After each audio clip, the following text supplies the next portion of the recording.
Вика, тате, ще живееш. Христо чака единият телефон да звънне. Чака обаждане от болницата. Чака трансплантация. Чака своя шанс между живота, който продължава, и месеца, който лекарите са произнесли. Септември. Тази година. Ако трансплантацията се забави твърде дълго. В началото на тази година, точно когато стартирах житейник, Христо се свърза с мен.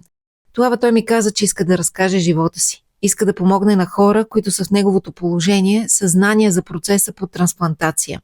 Създава и имейл, на който хора, които очакват трансплантация, могат да му пишат и той ще им помогне.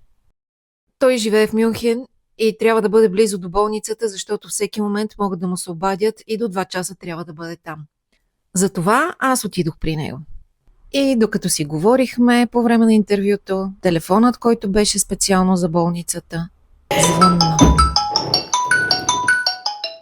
В следващите няколко епизода на Житейник ще ви срещна с Христо такъв какъвто е сега. С мечта за едно конкретно пътешествие с дъщеря си. И с желание преживяното от него да бъде полезно на някого. Защото човек е жив, докато има кой да разказва историята му. Аз съм Ангелина Хаджимитова. Това е Житейник. Щях да започна по един начин, но ще започнем по друг, защото ти преди да те снимам, влезе и каза единият телефон ще си го изключа. Да, точно така. Този телефон, който е основния, сега му изключвам звука, за да не някой да звънне, да прекъсне, да смути нещата и затова звука го изключвам. На другия телефон, той седи винаги включен, той чака позвъняване от трансплантационния център. И така. Не, това. го държим включен. Той сега си седи включен, но по принцип не звъни. Ако звънне, значи тръгвам. Ти на колко години си? Аз съм все още на 54. Това лято ще стана на 55. Добре, а как се стигна до тук? Да говорим за трансплантация. Трудно мога да кажа точно как се стигна до тук. Това заболяване, което го имам, принципно прогресира доста по-бързо, но при мене има някаква особеност и прогресира бавно, защото откриха още в много ранна възраст, нямах 20 години, може би съм бил на 17, видяха, че имам повишени чернодробни показатели, но тогава у нас медицината не беше на такова ниво, че да могат да ми поставят диагноза. Виждаха, че резултатите са лоши, но нямаше нещо, което да им подскаже защо са такива. При мен заболяването на черния дроб не е предизвикано от употреба на алкохол или някакви вещества, а е просто автоимунно заболяване, което, както разбрах по-късно, повече се среща при мъжете, отколкото при жените. Жените не са застраховани напълно. Тук-там има и някоя жена, която има такова автоимунно заболяване, но е особено типично за мъже и то за млади мъже. И перспективата е в рамките на 10-15 години след диагностициране, така да се каже, ти остава живот, освен ако не се направи трансплантация. В рамките на максимум 15 години или трябва да се трансплантира нов черен дроб, или просто си отиваш. Но при мен прогресията е била очевидно много бавна, извън тази рамка стандартна 10-15 години, защото независимо от влошаване на чернодробните показатели, аз без дори да знам, без някой от докторите да знае, си седа, живея и общо взето се чувствам много близко до нормалното. Ти всъщност разбра ли кога, каква е точната диагноза? Да, разбрах 2007 година края, отивахме да празнуваме Нова година в Банско и ми стана изключително лошо. Помислих, че съм се отровил с храна и след това, като се прибрахме в София, минах през правителствена болница, където ме диагностицираха и ми обясниха точно това, какво ми е заболяването и че имам около 10 години, максимум, много трудно 15, по-скоро 10 години до трансплантация. Тоест, по техните предвиждания, 2018 би трябвало да съм или с нов черен дроб, или да не съм жив. Всъщност, какво е усещането да живееш с очакването на това телефонно позвъняване, което всеки момент може да се случи? Психическото напрежение е доста голямо. Още повече, че то се е случвало да звъни телефона и това е хубаво да се знае от хора, които чакат трансплантация. Аз мога да говоря конкретно за черен дроб. Германия, както и България, са страни членки на Евротрансплант. Много хора се притесняват да не би случайно нещо да бъдат прередени или някой нещо да си плати, да вземе черен дроб, пък той да остане назад, или пък търсят възможност те да си платят, да минат по-напред. Но сега вече аз не мисля, че е възможно това нещо да се случи, особено при тази организация Евротрансплант, защото подбора на това кой орган към кой пациент да бъде насочен се извършва от изкуствен интелект. Така ли? Да. Той решава, смята много по-бързо, защото органът трябва да съвпада по размери. Има различни хора. Примерно аз в момента съм 70 кг, но има хора, които са примерно 120 кг. При него органите са малко по-големи и органът трябва да пасва като размер. Трябва да ти съвпада кръвна група, много неща трябва да съвпадат. Разбирам те сега. Да те върна. Последния път сте се обадили в 2:20 през нощта. Последния път беше в 2:20 през нощта. Преди това пак ми се обадиха през нощта. 2 пъти са ми се обаждали до сега. Разкажи как така 2 пъти ти се обаждат и какво се случва? Ти в един от разговорите ми каза, че си бил даже на операционната маса.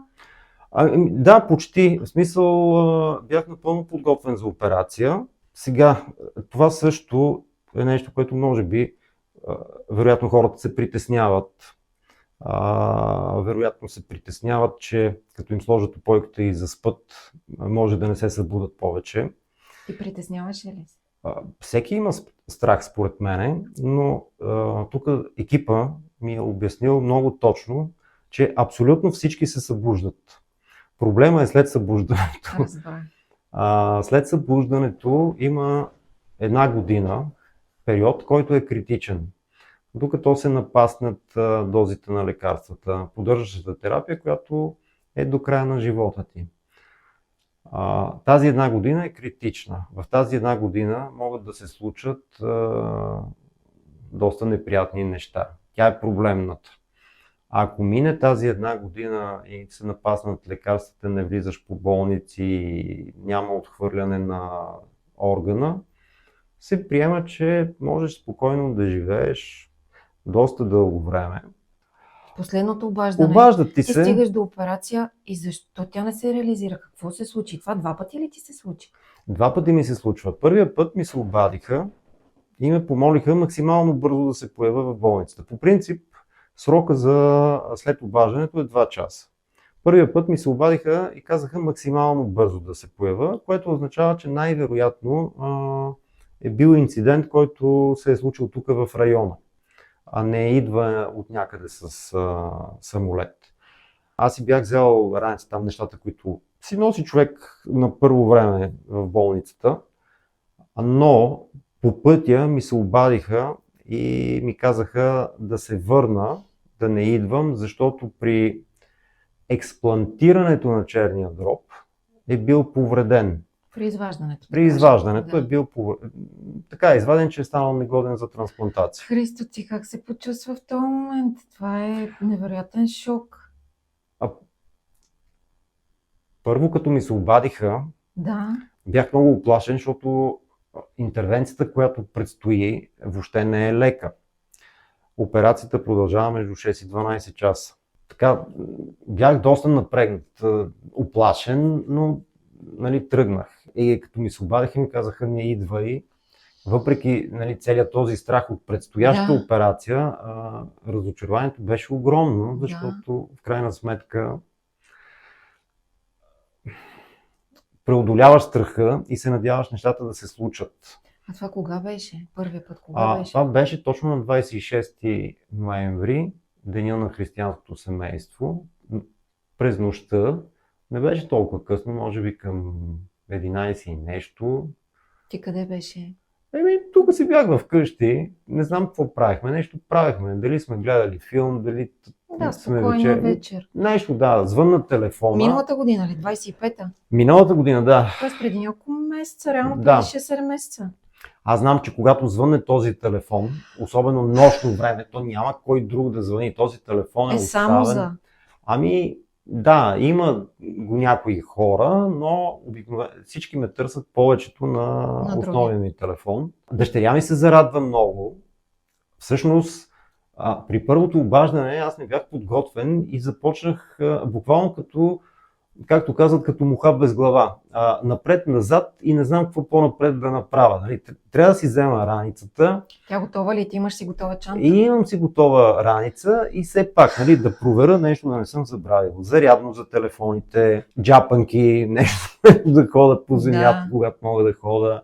Да се погледна в огледалото, все пак отивам в болница, аз каза, не мога така, трябва да си измия зъбите, да съм чист. Дъщеря ми стана готова в рамките на минута и половина.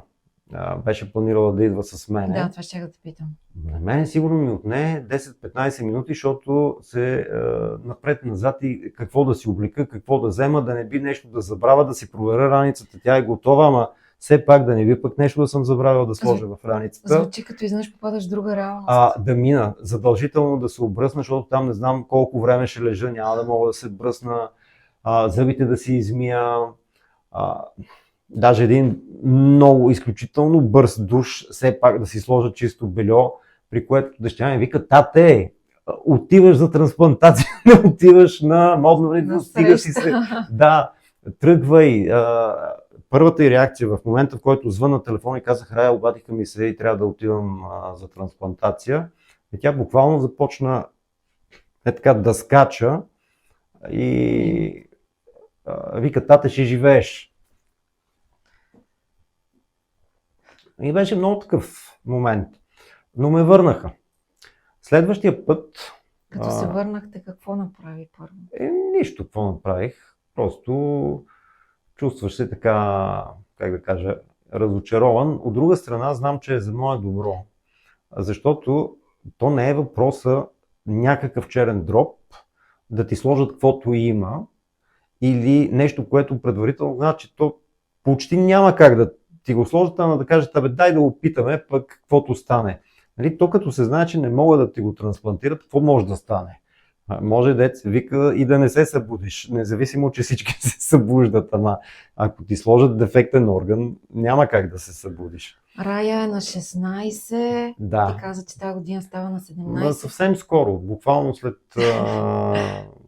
3 месеца някъде става на 17. Тя как прие това, че ви върнаха, че ви казаха, не идвайте, прибирайте се? Разочарована беше, но тя изключително умело прикрива чувствата си и най-вероятно го прави, за да щади моите чувства. Аз се разбирам. Много такова, как да кажа, стабилно дете. Подозирам, че психически е по-стабилно от мене. Много е, как да кажа, твърда, много е земна, много е самостоятелна. На тези години още беше и по-малка, започна, в смисъл познава Мюнхен, може би по-добре от мене, като градски транспорт, като градска част. Аз съм се подготвил и за вариант, ако примерно не се случи трансплантацията или се случи, но не е успешна и тогава, нали, дъщеря ми просто ще остане сама. В крайна сметка тя има роднини, аз съм се погрижил тя да може да завърши образование, да има, как да кажа, работа, препитание, бизнес. Дъщеря ми няма да остане на улицата, няма да е, как да кажа, гола и боса, няма да събира стотинки за храна или за дрехи. И някъде в първите ни лекции, когато започнах да уча право, запомнил съм преподавателя ни, беше изключително готин и много интересно разказваше. Теодор Пиперков, преподавател по римско частно право. Той ни каза, хората по принцип не планират и не мислят, че на тях може да им се случи нещо лошо, като Никой например не да го мисли. починат. Никой не го Но, мисли. казва, вие сте юристи и трябва да имате предвид, че такива неща се случват на всякаква възраст. И на 30, и на 60, и на 90. Хубаво е, особено хора юристи, да си подготвиш нещата. Да имаш завещание или да имаш план, да си уредил нещата така, че и след твоята смърт това да не предизвика някакъв шок в семейството и нали, сега какво правиме. Всичко зависеше от този човек, него сега го няма и почваме това как ще го направим, това как ще го направим. Един много такъв въпрос ми изниква сега. Ако ти я нямаше тази диагноза и не знаеше, че буквално имаш сега вече, последната година, няколко месеца, щеше ли да направиш така? Аз познавам страшно много хора, дори в това число и себе си. Аз вече съм на 46, аз не съм помислила за ако нещо се случи с мен. Не съм. Не, няма. Въпреки хубавите думи на Да. Теодор Пиперков, нямаше да го помисля. Ти ме попита би ли се молил в един предварителен разговор. Бих се молил, аз и сега се моля, но повече бих благодарил. Имам, как да кажа, мога да кажа, че съм вярващ, но не по широко разпространения начин за вярване.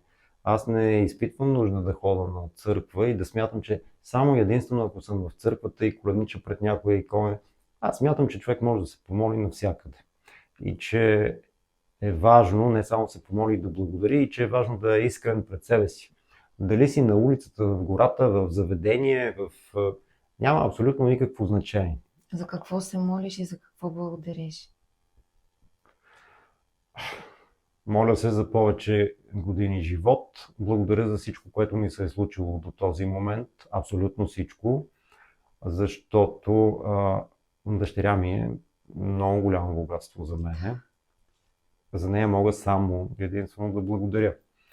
Имал съм, как да кажа, незгоди с майка ѝ, но от друга страна пък съм имал и много хубави моменти с нея. Независимо, че сме се разделили, независимо, че не можахме да се разделиме като хора, като приятели, но преди това сме имали своите хубави моменти и по принцип аз съм я избрал. Не е някой, примерно, да ме накарал на сила и да казва, виж какво отиваш и ще си с тази жена и не искам да чувам отговора на нея. Благодарен съм даже за това, което ми се случва, защото вярвам, че ще мина през него и все пак ще оцелея, защото преди тази диагноза всъщност аз бях по-различен като човек.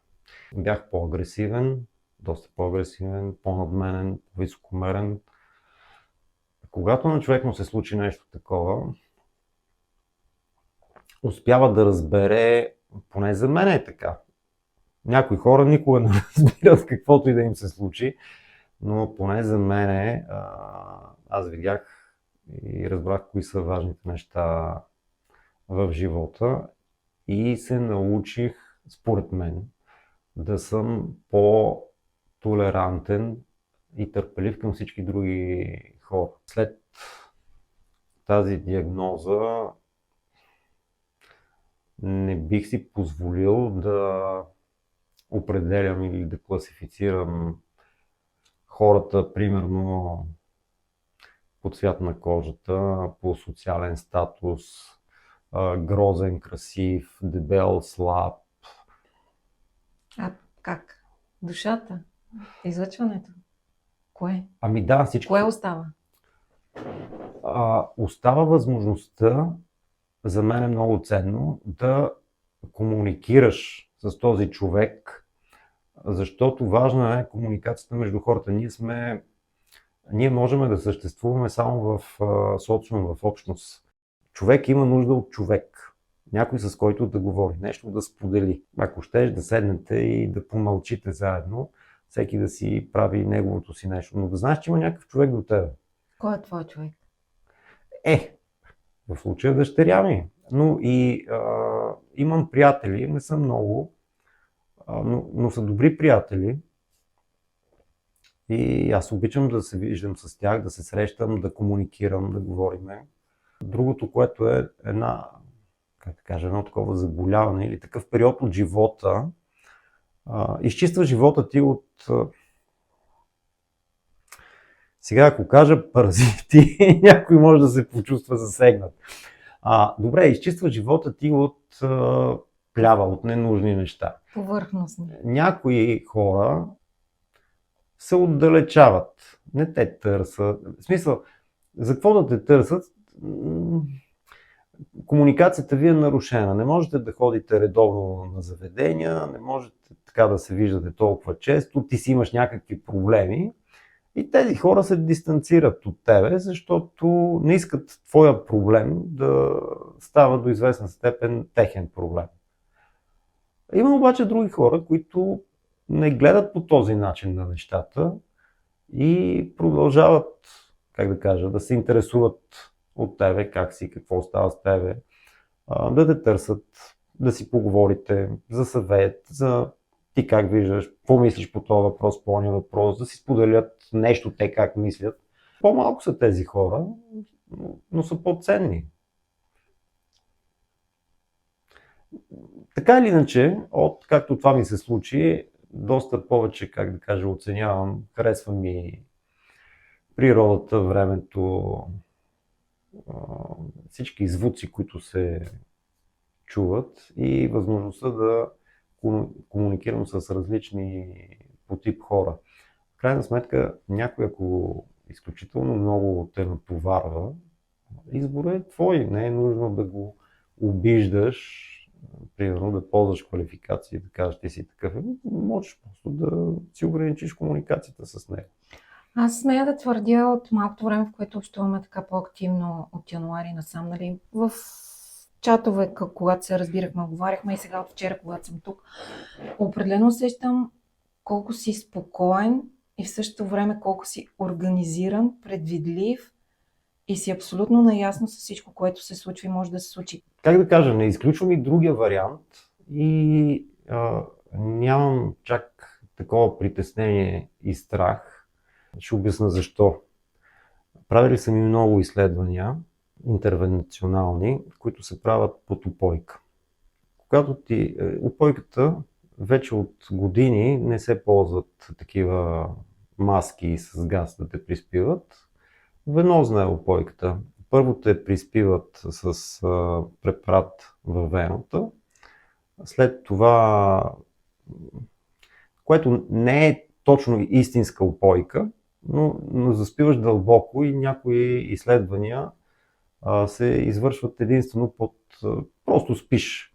Същинската упойка е след като те приспът, вече ти се вкарва тръба в гърлото на принудително дишане си и така нататък. Въпросът е, че когато те приспът, можеш да правиш каквото искаш, не можеш да останеш буден. В смисъл, може да се съпротивляваш, да кажеш няма да заспа. Всъщност заспиваш. Нямаш абсолютно никакви спомени, сънища, никакво усещане за болка. И всъщност, след като заспиш, нищо не се случва. Или ще се събудиш, или няма да се събудиш. Но ако заспиш и не се събудиш, дори няма да разбереш. Искаш да кажеш, че ти си преживявал все едно няколко смърти с това изчезване, това потъване в черното. Да. И знам, че ако се стигне до там, аз ще бъда седиран, така че погрижил съм се за дъщеря ми, което е голямото притеснение според мен за един родител. Изключително съм спокоен, защото я виждам, че е добър човек. Сърцето ѝ е добро. За мен това е по-важно от това колко ще бъде успешна икономически и финансово в живота. Знам, че тя ще продължи това, което аз съм започнал. Знам, че е емпатична. Знам, че се чувства на хора, които са в по-тежко състояние и за мен така е правилно да бъде. знам, че след себе си оставям едно добро дете, подсигурено, и това ми дава спокойствието. Помниш ли някой конкретен или първия разговор, в който сте говорили за това, което ти се случва? Как я подготвяш? Ами, помня, първите разговори не бяха лесни, защото тя не искаше въобще да чува такива неща. На колко беше тя? Ами, тя беше някъде около 10 годишна. И това не беше възраст, в която да водим такива разговори, но пък аз не знаех с колко време разполагам. Сега, когато расте, тя става все по-осъзната. Притеснява се изключително много за мен, помага ми много, но сега вече можем да водим спокойно разговор по теми, които са тежки и които са неприятни. За нея не е приятна тема да разглежда живот без мене да ме има. Не е приятна тема. Но на тези години вече разбира, че трябва да има такъв разговор, защото стои като възможност. Аз съм ми обяснил. Изобщо не се приготвям, нали, да се погребвам някъде. Но това теоретично седи като възможност и тя трябва да е подготвена да знае какво да прави, не да изпадне в паника и така нататък. И така нататък. Колкото по-голяма става, толкова става по-осъзната. Аз съм изключително доволен от нея. Лети сама с самолет, може да стигне до летището, ориентира се на големи международни летища. Не е проблем, не изпада в паника, кое къде и така нататък. Ориентира се много добре. Говори прекрасен английски език. Какво искаш тя да помни за теб извън болестта? Всичко. Още като беше малка, много държах да има спомени с мене. Научих я да плува, научих я да кара ски, научих я да кара колело. Просто желанието ми, целта ми беше всички тези неща да ги свързва с мене, да знае, че да помни, че имала баща и че той я е обичал. Преди, как да кажа, да се до известна степен самоизолирам тук в Мюнхен, ние пътувахме страшно много и съм я водил навсякъде. Където мога, навсякъде я вода, правиме си снимки, за да може това да й остане. Но това не го прави заради болестта, това си го правиш, защото ти искаш да си такъв баща. Така разбирам. Или... Не, ние просто и двамата страшно много обичаме да пътуваме. Не, мисълта ми е за създаването на спомените. Не го правиш, защото знаеш за болест. Ти си такъв баща. Тоест нямаше да има... И другото, което е, конкретно за болестта, това, което дават по филмите, изобщо не е така, както дават по филмите. По филмите обикновено отиваш при доктора и той ти казва: остават ти, еди колко си там, 6 месеца живот или нещо такова. И сега направи всичко, каквото можеш да направиш, нали, което си искал да направиш. Или ти казва, нали, ако до 6 месеца не стане еди какво си, нали, ти няма да си жив, така че ако нещо си имал мечта, така прави. Не става по този начин. Аз в момента съм 20 кг по-малко. Да. Нямам и ги мускулите. Черният дроб отговаря за 100 000 неща в организма. Черният ми дроб не произвежда вече гликоген. Аз не мога да града мускули. Мускулите ми атрофират, отслабвам. Хемоглобина ми е много нисък. Като отида и си взема 6 шишета минерална вода от магазина, само от това, че ги нося, аз докато стигна, той е на 700-800 метра от квартирата, аз се задъхвам до степен все едно съм пренесъл някакви огромни килограми, все едно съм направил 2-часова тренировка с тежести. Това, което ти ми каза и вчера, и днес, дори преди да седнеш на стола, каза, че може да ти падне енергията в един момент, да ти се доспиш, трябва да прекъснем. Така беше и вчера, имахме оговорка, ти каза: съжалявам, нали, уморен съм, лягам да си почина и си почина. Тоест искаш да кажеш, че това по филмите, дето човек има, да речем 6 месеца, има енергията да направи всички тези неща. Да, и се хвърля и започва. Реално ти я нямаш тази енергия. Не. Това не го дават по филмите, много е захаросано. Ако искаш да ти разкажа за второто опозваняване и след това да спрем да Добре. направим една пауза. Почиваме си и ще продължим Да. с обяд. Добре. Второто обаждане беше в 2:20 през нощта Кога? на 8 февруари тази година. Преди 4 месеца. Ми, Не, 2. Чак сега февруари. Март, април, 3. да, До март, до април, до май. 3 месеца и малко. да, обадиха ми се и пак така казаха ми, заповядайте в болницата. Тръгнах, този път не ми се обадиха по пътя да ме върнат, няма. Пристигнах там. Това мисля, че е важно хората да знаят какво се случва. Какво се случва? Пристигаш там, качват те в отделение и ти правят подготовка за операция. Събличаш се, слагат ти абокат. Задължително кръвен път трябва да бъде установен за упойка, за всичко. След това те обръсват. Тук нищо не трябва да има косми. Отваря се тук корена. Това си е отворена операция. Да. След това те изпращат в баня и се измиваш с нещо, което е дезинфекциращо. Не знам какво е то. Целия, глава, коса, цялото тяло със специален препарат се измиваш. Трябва да се изкъпеш и се подсушаваш с хавлии. След това те качват на едно легло и ти казват никакво слизане на земята.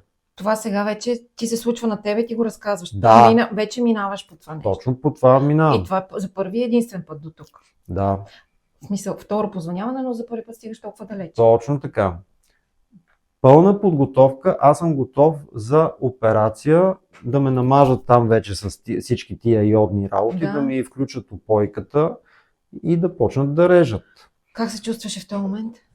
Ами, честно казано, странно спокоен. Странно спокоен, но не чак толкова, защото сложиха ме и ми казаха сега чакаме. Чакат органа. Чакаме нещо. И каза, ако можете, поспете. Беше станало вече 4 и нещо. Не мога да поспиш в такъв момент. Не. Просто няма как. Какво си мислиш в този момент? Знаеш ли какво си мислех? Аз си знам какво ще направя след трансплантацията. Защото за мен трансплантацията е като, когато се случи, като втори рожден ден. Да. Аз съм казал, че минали това нещо, задължително ще си го празнувам като рожден ден, всяка година, датата на която се е случило. Но за разлика от някои други хора, които съм виждал тук, аз не смятам да пестя пари и да ги събирам за незнайно за какво. И съм си решил, минава трансплантацията, възстановяването. Има един автомобил, който искам да си купя, не за да го имам, а за да го покарам.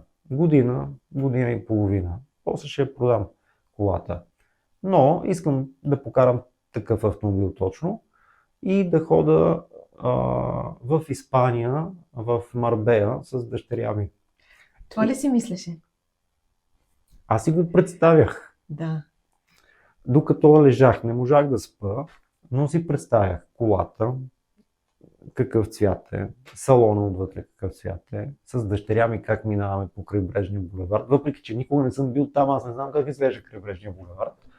Но предполагам, че изглежда готино, с спални, с такива неща. Знам в Ница как изглежда крайбрежния булевард, много е хубав и предполагам, че и в Марбея нещо такова, само че по-хубаво, се надявам да е. Това си мислех. Тези, които продължат по-нататъка, какво трябва да знаят? Всички хора отиват там оплашени и това е нормално. Като кажеш, че си оплашен много, там те медикират. Тоест, инжектират ти един коктейл от леки наркотици, но наистина леки, но така или иначе ставаш безстрашен. И изобщо нищо не е в състояние да те оплаши и да те притесни. Теб сложиха ли ти? Не, защото не се чувствах толкова оплашен. Ако бях поискал, щяха да ми сложат. Но аз наистина се чувствах странно спокоен. Не толкова, че да заспя, но бях спокоен. В 6:30 дойде приемащия екип, 2 души, доктор и може би санитар, жена доктор и санитар, и ми казаха: много съжаляваме, хирурга разгледа черния дроб и прецени, че не е добър за трансплантация и сега трябва да се приберете в къщи, но не дейте да съжалявате, това бяха точните думи, това е за ваше добро. И аз си хванах метрото и се прибрах в къщи и честно казано, пак бях от една страна силно разочарован, защото се надяваш просто да се случи. От друга страна, естествено, че съм благодарен. Аз не искам да ми сложат някакъв черен дроб, с който да изкарам, нека да се мъча 1 година и примерно да почина или да трябва да се връщам отново за друг черен дроб. Нали, по-добре е, като ти сложат на нещо, да си минеш възстановяването, да можеш да си вземеш колата и да отидеш до Марбея, а не да си останеш по болниците. Но... И помниш ли какво прави този ден, в който се върна разочарован? Какво мога да правиш в 6:30 сутринта, като се върнеш в къщи и не си спал цяла нощ? Спа. И заспиваш. Уморен, дъщеря ти беше ли пак тук беше и не можа да заспи. Въпреки че аз тръгнах 2:20 и казах: лягай, спи, като има нещо, аз ще звънна или ще пиша. Не. През 20 минути ми звънеше по телефона. Да, какво става.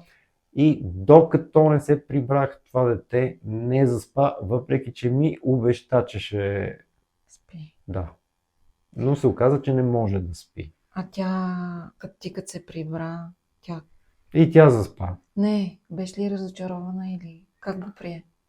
И двамата бяхме разочаровани от една страна, от друга страна все пак сме наясно, че винаги е по-добре да знаеш, че получаваш добър орган, а не орган, който също е болен.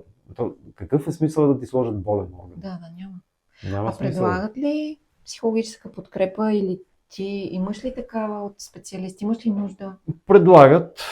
Това е изключителен стрес. Дори не мога да си представя. Предлагат психологическа подкрепа, имат психолози към болницата, безплатна. Възползваш ли се? До известен степен. Имаше един период от време, в който така доста, как да кажа, имам предвид тук по последните месеци, когато ми се обаждаха, пък ме връщаха, малко така, а то беше и зимата, като е студено времето, и малко по-депресивно се чувствах. А тук как седи въпрос с даряването на органи? Трябва ли да има съгласие самия човек от роднините или самия човек трябва да го е... Трябва да има съгласие. В Германия. Аз съм наясно ти какво мислиш, но все пак какво мислиш за донорството? Какво би казал на хора, които се чудят или имат резерви към това нещо? Аз мисля, че по принцип трябва да бъде като в Испания. Тоест, ако изрично не си заявил нежелание, просто... Автоматично се приема за съгласие. Да, това е супер. Само там ли е така? За Испания знам. Със сигурност не е само в Испания, но аз само за Испания знам. Какво си давах сметка сега, че ти всъщност живееш се едно някакси 2 паралелни живота. Сега ще ти кажа какво им предвид. Единия е, живееш си сега, с тебе си снимаме, разбираме сега да си починем малко, след малко пак да дойдеш, после да излезем да се разходим, ти с дъщеря ти да се разходите, да си вземете сладолед, да запишеш на курса, нали, правиш някакви планове. И в следващия момент живееш в другата паралелна реалност, която е всеки момент, ето този телефон, там може да звънне. Може. Всеки един момент. Може. И във всеки един момент всичко, което си намислил да правиш, дори и най-просто отиване за сладолед. Това за мен особено е нормалното как да кажа, ежедневие. Близките ми знаят, че ако този телефон звънне, каквито и уговорки да имаме, те отпадат, защото аз не съм в състояние. Това е Просто ясно. приключват. Въпросът е, че аз дето 2 дни, нали, така по-активно общуваме с теб и аз съм в твоя ритъм и той е много, много различен и особен от всичко, което ми се е случвало. Ами, аз мисля, че живея нормално. Ти виждаш, Това е така. ние се разхождаме, Това е ходиме така. по заведения, планираме уикендите, обикновено неделя, пала колата и излизаме извън Мюнхен. Ходиме на Щарнберг на езерото или на Амерзе или в Поинг в парка за диви животни. Някъде около Мюнхен. Сега, примерно, тази неделя може би ще отидем до Кимзее или до Залцбург. Залцбург е много красив град. На час и половина е от тук. Абсолютно ми влиза в таргета и аз искам да й покажа Залцбург, защото ние сме ходили с нея в Австрия, естествено. В Виена съм я разхождал навсякъде, но не съм я водил в Залцбург. Да види, примерно, там двореца, градините на Мирабел, реката, която е много интересна, такава зелена измуна, и в нея се плува, въпреки че минава през град, но е по-дълбока от тази, която минава тук. И това сега, тази неделя го планираш. Ами, евентуално, сега не мога да ти кажа, зависи какво е времето, зависи какви са обстоятелствата, но ако имаме възможност, ще го планираме. направите. Другото, което около Мюнхен има страшно много семейни ферми. Ма те са на много такова, как да ти кажа, кратко разстояние. 30 минути, примерно, каране с кола. Отглеждат ягоди, череши, краставици, домати, гледат кокошки, Да. има и яйца. Много ни е любимо. Отиваме на фермата и си купуваме оттам. Даже за да спестяват пари от работна сила, пускате, дават ти кутийките да си береш Ти си сам. събираш. Сам си береш черешите, сам си береш ягодите. Си набереш от дървото днеска Да. и днеска си я ядеш. И тя Кеф. е хрущялка, нали? Твърда, хубава череша. Къде? Много ще ви е хубаво. Дано да е хубаво времето. Та, мисълта ми с това се занимаваме. Събота, неделя, обикновено в неделя, взимаме някоя нейна приятелка и ги вода хлапетата. И докато си говорихме по време на интервюто, телефонът, който беше специално за болницата, звънна.